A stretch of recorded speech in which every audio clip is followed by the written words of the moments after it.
episode number 140 of the Wholesome Fertility Podcast.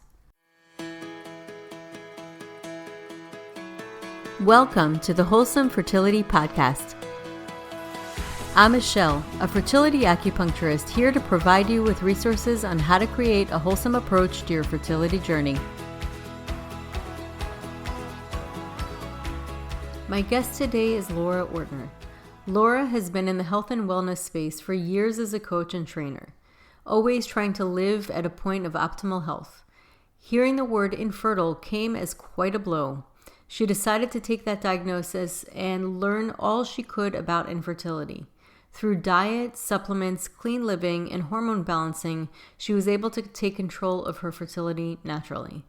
Laura was given less than 1% chance of having a child of her own, and in 2019 she gave birth to her biological baby girl. Her journey soon became her passion. Laura wants to help women in her situation navigate the overwhelming and frustrating diagnosis of infertility.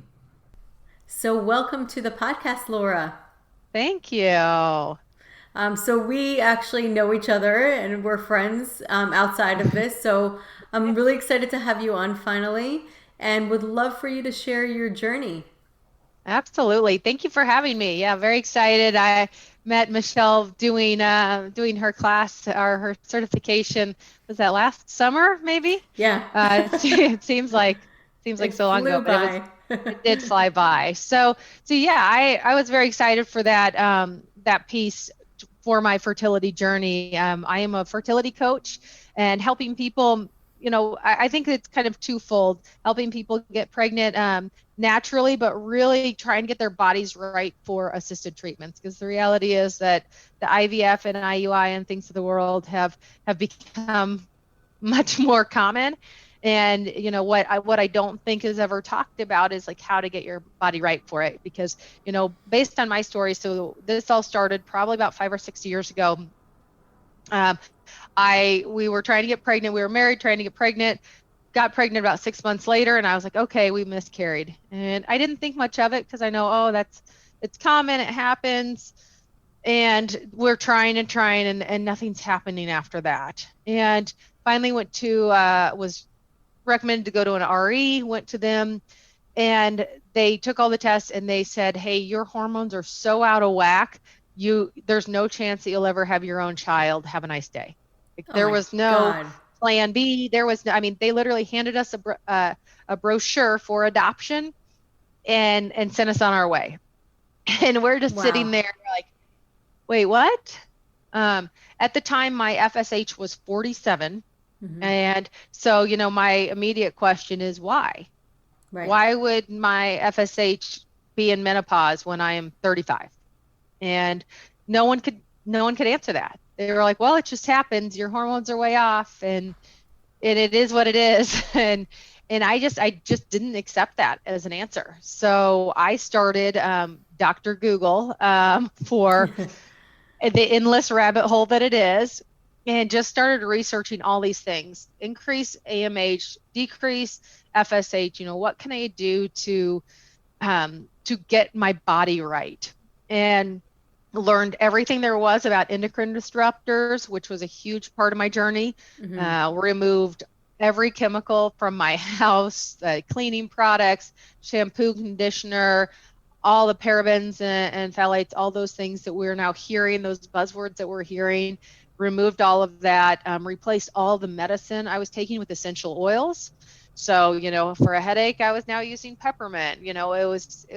With things that were very simple for me to switch out. And I had I'd gotten a second opinion from another doctor who ran tests, and they were like, no, sorry. They're like, maybe you go donor eggs. There's other options, but still, sorry, you have less than 1% chance of having your own. So I finally find a doctor, and I'm working with a naturopath in the meantime. I'm doing acupuncture, doing other things, and finally meet the third doctor. And what I really liked about her is she's obviously Eastern medicine. That's the reality of being an RE, or Western medicine. Yeah. But she loved Eastern medicine too. Like mm-hmm. She was very much embraced it. Like they had an acupuncturist there. We talked about supplements, and it was the first doctor that I felt like, oh my gosh, like you get how these two things can marry together and be successful together. And so I went to her. By the time we're going through all this blood work, and she calls me later, she's like, "You're not going to believe this." And I said, "What?" She said, "Your FSH is 10.5. What? Wow. And I was like, "What?" Because obviously I hadn't been doing blood tests. I didn't know. And so, yeah, in that period of time, which was probably about 6 months, when it all came down to it, maybe a little bit more, I had brought my FSH from 47 to 10.5. And so Amazing. From there, I knew that, not just did I know it was possible, but I knew how it was possible. I knew all the, the maca smoothies that I was doing in the morning, and, the things that all the chemicals that I had removed. And the big thing for me is that I wanted to help other people do this, because, again, it's so draining. It's so much work. It was so much searching. And I was like, okay, if I can just kind of give everything that I learned to other people. So yeah, we started IVF. It did take a couple rounds, but on our third round, we actually, with my one embryo that we got that round, implanted, and I have a little girl that turns 2 in a couple weeks. That is my biological child. So much for that 0%, I guess. Oh my God. I love these stories, and I hear them a lot, actually. And yeah, what amazes me, first of all, your daughter is gorgeous. She's so cute. Thank you. And what amazes me about these stories is, you can have so many different people being given that same diagnosis, and so many different people are going to respond differently. And some people are just going to really take them at face value and go ahead and go and adopt, which isn't a bad decision. Right. Absolutely. It's a decision, but some people don't want to give up on that first try. And that's the key. You're going to a professional and you're assuming that what you're being told is this 100% absolute. Right. So what was it within your heart that told you, no, I'm not going to just accept this? Yeah. I think and that not just once, but twice. Right. I think that it absolutely was, spot on. It was in my heart. I just knew, I was like, gosh, I just feel like I'm meant to have my own child. And I know that if I did donor, it's not like I would, or adoption or anything, it's not like I would love them less or anything else. I just knew, in my heart, I was like, no, I feel like I can do this. And I'm like, it's not hurting to try. It's not like, everything that I was doing was good for my health in general, Right. Switching out all those chemicals. I knew once I got pregnant, no matter how I got pregnant, or if I had a child in the house, then I would want, I wouldn't want those chemicals in there. I wouldn't want the toxins around the house. So I knew everything I was doing, even if it didn't lead me to a biological child, it was good for my health and my family. So that's really where I was like, it's not hurting, having my maca and green smoothie every morning. It was just help, it wasn't hurting anything. That's and right. Obviously, you're spending the money on the supplements and things like that. But for the most part, it was like, all right, these are all good things for my health. And if they work, amazing. If not, I'm still in a better place, especially with gut health and things like that. Being pregnant can obviously does some fun things to your body. So I was like, all right, I'm going to have my body right when I go to this. Yeah, absolutely. And so what led you to learn? I guess you were going on Google and found that they were talking about toxins and xenoestrogens and also, can you talk about that and what that is? Yeah, absolutely. So yeah, what I found pretty quickly is, there are a million endocrine disruptors out there, and there's very little regulation. When we look in the US, and I don't know why it is this way in the US. I know that there's EWD, there's so many orgs out there that are trying to make this change.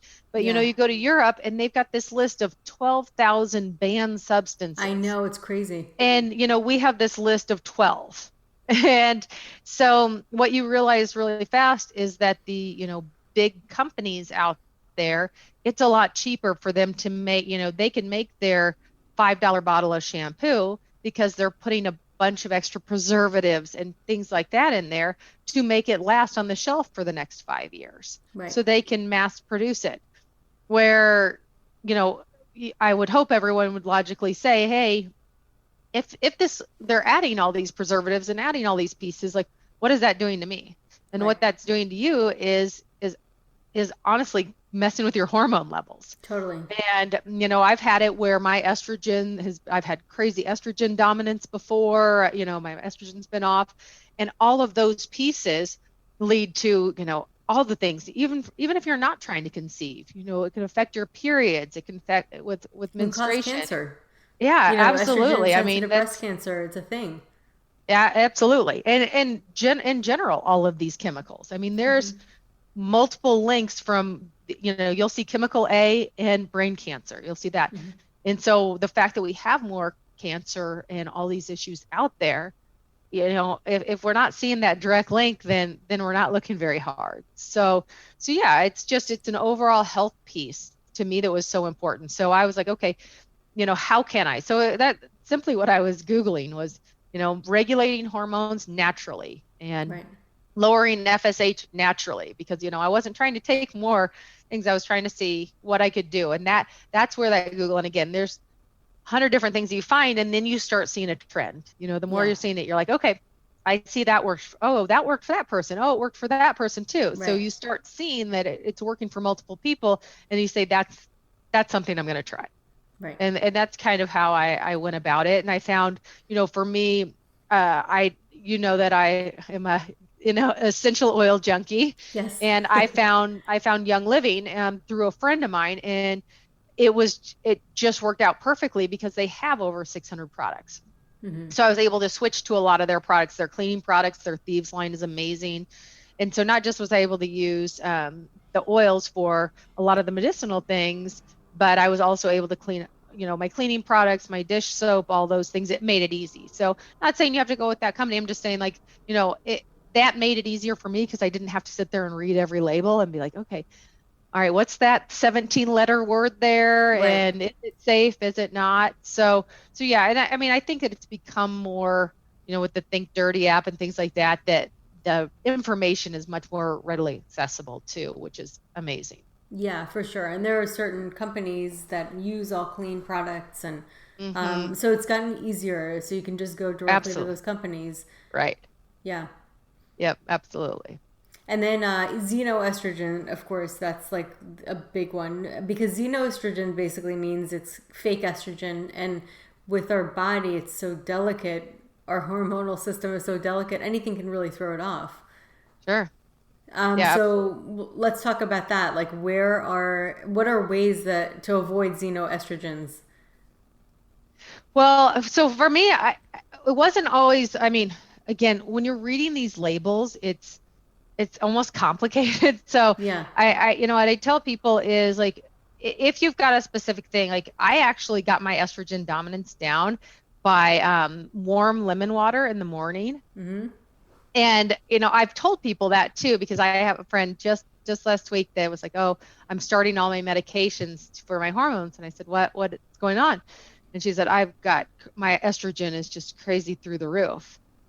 And I said, oh, I had that too. I did warm lemon water in the morning. And she kind of looked at me like, what? Like that's going to help? And it is. And then you can, there's things you can add. You can add a cinnamon stick and a little cayenne in it, and like things like that even make it more aggressive. But I think that when people hear things like that, they kind of look at you like, it's too simple. That's why. Right. It's like really? That's what's going to do it? Well, interestingly enough, Chinese medicine, the taste for the liver is sour, and the liver is what helps detoxify the body really big time, and especially hormones. So you're actually supporting that.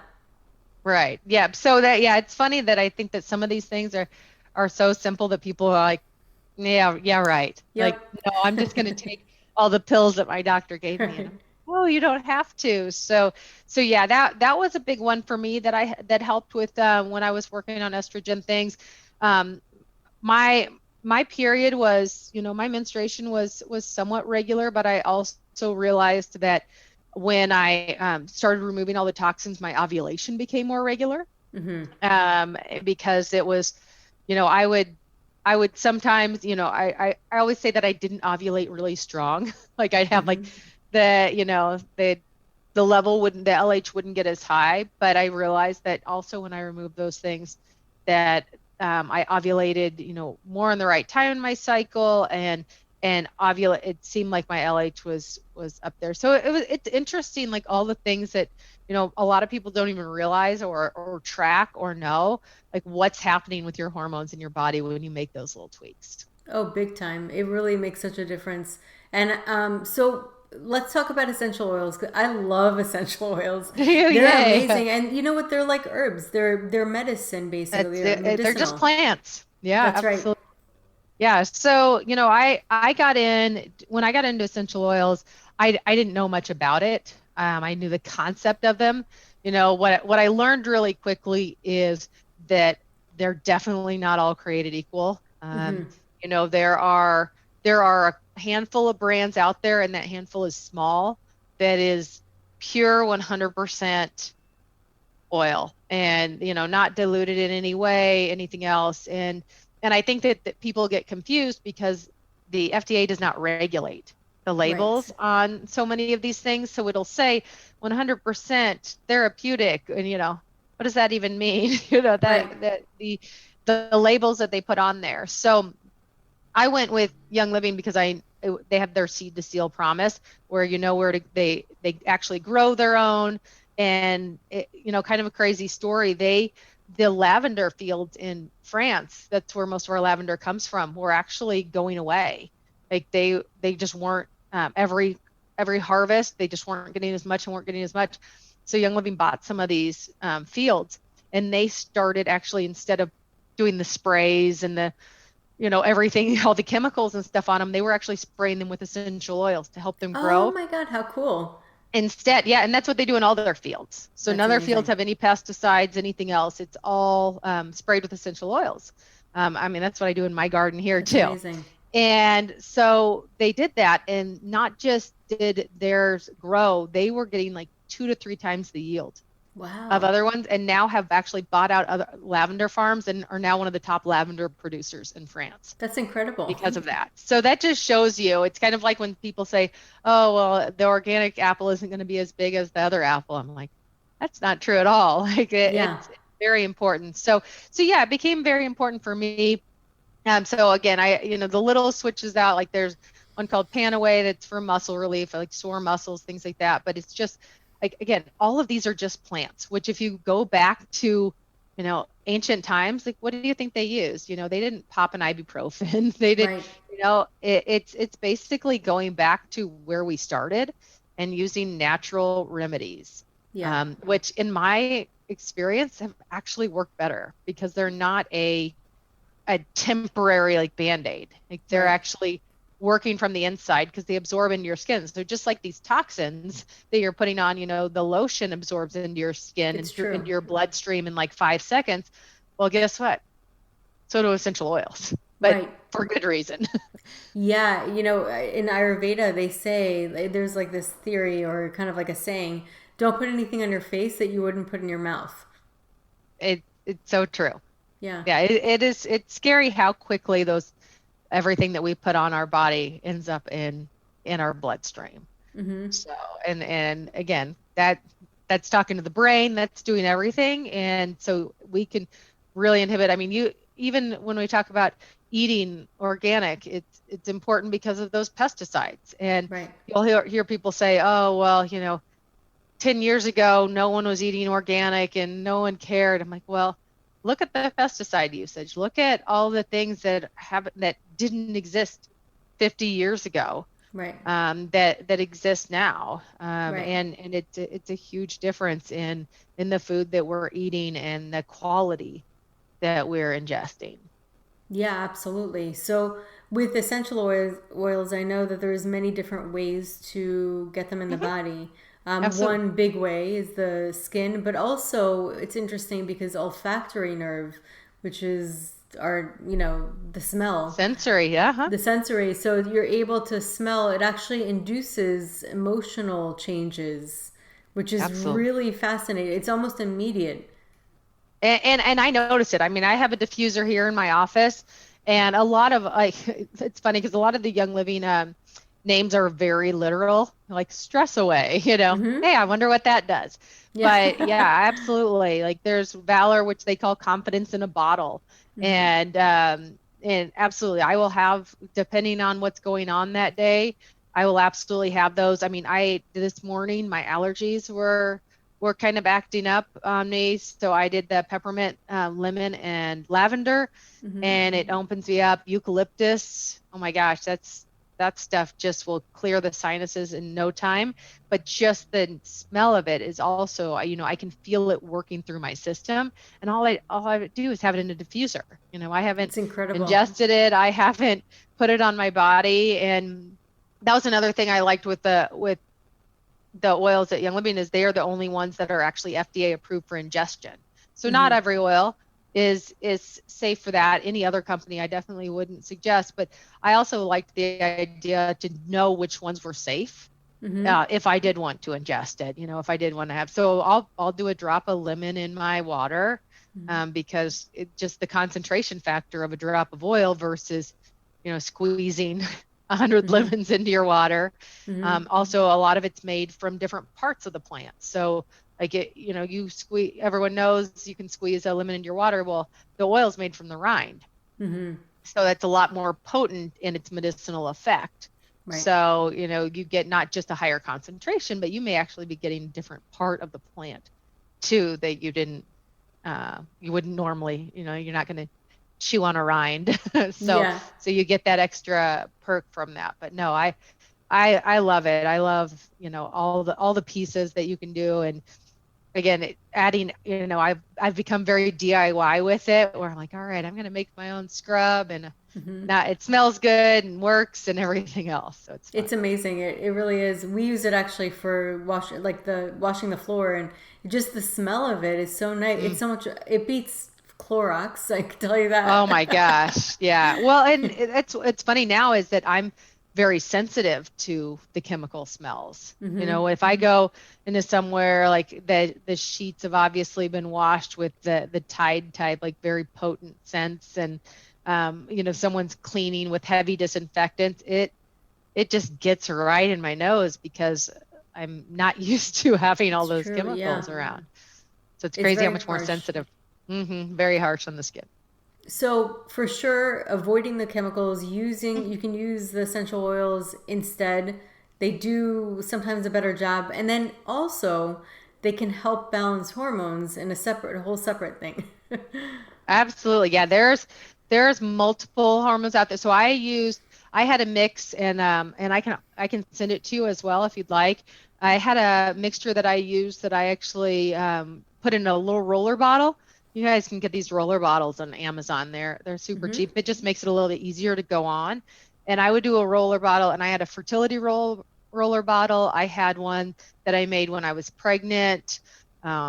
One that post having my little girl, like I've had them, but I had a fertility roller that I believe I even have on my website listed Mm-hmm. on there that I felt like Actually, was if you good want to for me give a too. link, I'll put that link in the episode Sure, notes. Yeah, that absolutely. would be Yeah. awesome. Yep. Yep. Yeah. There's one part, there's essential oils for fertility, and I think I have another blog on essential oils for pregnancy. So yep, I'll pull those up and send those over to you. But yeah, I used them all throughout. And it even, like when I was pregnant, I felt better doing that because again, it's just plants. So, there's so many, like, oh, you have heartburn, take that, don't take that. You get the different symptoms that happen. I mean, I'd never had heartburn in my life, and I had heartburn like mad when Oh I was yeah, it's pregnant. big time. Yeah, it could be really bad. It was, Yeah, and I didn't want to go out and take a bunch of over the counter stuff. yeah, So that helped me, as well as knowing, okay, I know this is safe, and I know that I can, not overdo it on oils. yeah. And besides oils, you have a lot of experience in the whole IVF process. I do. So you've kind of been there, done that, and you know like what to guide people. What were the biggest takeaways? I mean, I know there are a lot, but like something that really stood out to you as something that you wish you would have known before you started. The reason that I want to do this is kind of to take the stress piece out of it for people. Because you go into this process and they sit down in a room, they give you this calendar, and then it's like all of a sudden you have a nursing degree because they've given you all of these Yeah. injections, and you time it at this certain time, and then you need to do this, and then, oh, by the way, you have to mix this one before you inject it. And I'm just looking at it like, after this 10-minute tutorial, like, Yeah. okay, now, you get there, it's the first night, and you're doing these in the evening, so it's not like you're sitting there, not that there's not a nurse on call, but you're kind of on your own, feel like you're on your own, and you're like, okay, now I have to inject this into my stomach. It's a very overwhelming process. And so I think my goal is to just make it less overwhelming, like walk you through, like, this is what you can expect. This is what these medications are going to look like. I've actually made my own calendar that, just because I needed to see, like, this is going to change on this day, highlight it in big letters, because once you get into that, a couple of days of doing the same thing, that there may be something that's added or switched up. So, I think it's just, if I could, from the beginning, from step one, just kind of lay it all out and get really organized, and know my days, feel comfortable about it, know, like, okay, this is my medication, this is when I might need more. I don't think I did that. I think I just dove in the first time. Yeah. Because I didn't know any better. I was just like, okay, yeah, I'll figure it out as I go, and it's great. But if you kind of take a step back and look ahead at your calendar, look ahead at the days that you're going to have your appointments, look ahead at all those things, and organize the medications. I now have a fun little, like, caboodle looking thing that organizes all of my medications. And I felt like going into it, that took some of the stress off. And Yeah, that just to let me know. focus on the process itself, and not, oh my gosh, how many cc's of this, and do I have this right, and everything else. It was just kind of going into it a little bit more, kind of set mindset. And also, I mean, the idea that, I mean, of course, people don't want to go on multiple rounds, but you didn't let that first round, dissuade you. Like, it was, you knew that, Oh, okay, let me just keep trying. And you did eventually get the embryo. I And did, yeah. yeah, And that's the reality. I mean, I would say it's one of the harsh realities of IVF, yeah. is that, and I can't remember what the percentage is. I think it's like 30 to 40% work on that first round. And a lot of that is just your doctor getting to know you, getting to know your body, how your body reacts to different medications. They may, every time, like mid stem cycle, they may they may alter, they may change, things like that. But they're kind of getting to know how your body, because everyone's body is different and reacts different. So, going into that first round, knowing, like, this would be amazing if it worked, but if it doesn't, that doesn't mean it's the end. And it stinks Right. because it's an expensive process. You're like, okay, I'm just gonna jump in and do this again. But to us, I also think I went in, because of my diagnosis and prognosis, that I went in kind of expecting that this was going to be a journey, that it was going to be a tough journey. But I said, okay, we'll give it 3 rounds. Actually, in round 3, funny enough, we had decided to go with donor. We had done 2 rounds, and I said, okay, maybe it's time. We had looked through all these donors, couldn't find one we liked. The day we were in the office, one actually just had come into the database, 5'8", blonde hair, blue eyes, everything on paper was good with her medical history and everything else. And we were like, okay, it was meant to be. So we buy the 6-pack of donor eggs. That's how that works. It's kind of funny. And at the very last minute, I said, you know what, can we just add a retrieval? We're going to do an implant. Can we just add a retrieval alongside this? My doctor's like, yeah, if you really want to. And that was like the back to, like, what my heart was telling me. It's like, yeah, I just want to do this. Even if we have one of our own, we'll use the donor for the next round. It'll be fine. And so it's kind of a last minute decision that we decided to do a retrieval alongside. And we had ended up with a few of them, sent them off for genetic testing. And there was like, well, there's one good one. And that's my daughter. So yeah, It's I amazing. absolutely encourage people to not give up, and to go with your gut. I've had a friend going through it right now that had a lot of questions that, her doctor's much more Western, and everything like that. I'm like, you have to go with your gut and go with what you feel is right. You know what else I've noticed is switching doctors could change your life. It's crazy, but I've seen Yep. people go to the wrong doctor really, and then switching doctors and having a more optimistic one. And it's not just the Oh yeah. optimism; it's also the knowledge. I mean, obviously, it's a mixture of everything, Oh yeah. My but my having doctor's the right bedside doctor manner can is change amazing. everything. Yeah. And I honestly, I don't think we would have probably gone through this many rounds. So just in case we're all counting, we are on round 6, which is crazy. But I don't think if it weren't for my doctor, I don't think we would, because she has been, her bedside manner is just the best ever, like super encouraging. I mean, we just did a retrieval just a couple weeks, it's been about 3 weeks ago now, and just found out last week that we got another good one. So again, like, Amazing. every time we said it was our last time, she was just like, oh, maybe one more. And it's never like, oh, do one more, like you're going to pay me for it type of thing. It's very genuine. And I always joke with her, I'm like, man, I'm really messing up your statistics here, making your success rate look worse. But it's just like, she is just so encouraging the whole time. But yeah, I had the That's first one amazing. that was like, nah, no chance at all. The second one, she was very nice, but it was still like not encouraging. Yeah. And everything has been a world of difference since I've gone to her. And yeah, I mean, I'm confident in this next round in this implantation, and we're so excited. And yeah, I would absolutely not have gone on with this without her. Yeah, for sure. I mean, because a lot of people could be discouraging. Now, just from your experience, what are your thoughts on how statistics drive the behavior or the decisions of the doctors or their recommendations? I think it'll depend a lot on the doctor, because you can tell doctors that are much more modern. I know something I love about my doctor is she's always talking about this latest conference she went to or this latest study. Like, she's very up on the things that are constantly happening. But she also is not one of those, I think that the whole Dr. Google of the world and the data that's out there now is much more readily available for clients. So I'm sure that there's times that some doctors are like, oh my gosh, patients, stop bringing me information. And everything that I've talked to her about, she's like, oh, I love your knowledge on this That's subject, great. like whatever else. So I think that shows me like this openness to do it. So, I mean, statistics are hard because like I've seen people that are like, all right, my doctor's recommending that I go into my 5th IUI. And I'm like, okay, this is the doctor, but statistically very low chance, and especially they had male factor and things like that. I'm like, Right.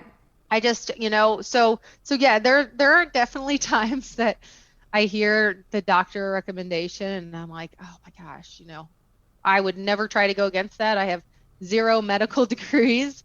But if you're looking at the science and statistics, you're saying, Yeah. that's not quite as good. So yeah, there are definitely times where I look at that, and I think that it's important to have a doctor that isn't completely enamored with that, because again, if you look at it, I mean, my chances at my age, I am 42, and we just did this retrieval, and I had less than a 5% chance. A normal 42-year-old has 5% of their eggs that are any good. And so, if my doctor would have just looked at that she would have probably said, well, normal person at 42, you're probably not normal. Let's not even bother with this. But instead she was like, ooh, let's do it one last time. That's great. I mean, I'm telling you, like I think it's more than just even science. There's an energetic like synergy that you have with the right team. And that could be everybody across the board. But when you find the right people, just I think you're feeling supported makes you Right. do so much better. Yeah. I mean, I got the call from the nurse saying that we had this embryo, and she's like, I cannot tell you, like, because they have their meet, their daily like recoup, and she's like, everyone's so excited. Was like when we told them, they were all so yeah. It's a team. It's all these nurses that I've now known for 5 years, Yeah. being in and out of that office, and yeah, the support. Like I have no doubt at all that they were all cheering when they got that news too. So that keeps me going as well. Totally. Yeah, absolutely.